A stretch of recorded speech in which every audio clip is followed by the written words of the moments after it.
ఈ ప్రారంభం కాదుగా కావాల్సింది, నువ్వు చివరి వరకు ఎలాగున్నావు అది కదా దేవుడు చూసేది. అంతవరకు రక్షించబడిన ఎవడైతే సహిస్తాడో వాడే కదా రక్షించబడేది. మరి ఇదెందుకు మర్చిపోతున్నావు? అయ్యో పరలోకం కావాలంటివి, యేసు ప్రభువుని చూడాలంటివి, కన్నీళ్లతో ప్రార్థన చేతివి, ఉపవాసాలు ఉన్నావు, ఎక్కడంటే అక్కడ దూరాలు కారుల్లో డబ్బులు పెట్టుకుని పరిగెడతావు. మరి ఇప్పుడేమైంది? ఎందుకు ముగించావు? ఎందుకు అప్పుడే ఆగిపోయావు? ఇంకా నువ్వు వెళ్ళాల్సిన దేశానికి వెళ్ళలేదు కదా.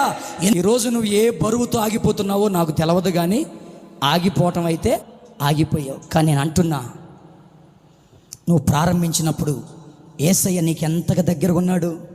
నువ్వు ప్రారంభించినప్పుడు ఎంత కళకళలాడుతూ ఉన్నావు. నువ్వు ప్రారంభించినప్పుడు ఎంత మంచిగా దేవుని ప్రార్థించే మనిషివి. మరి ఇప్పుడు ఏమైపోయింది? కష్టాలు నీ ఒక్కళ్ళకేనా? బాధలు మీ ఒక్కళ్ళకేనా? అయినా నువ్వు వాటన్నిటిని దాటుకుంటూ పరిగెడుతున్న వారి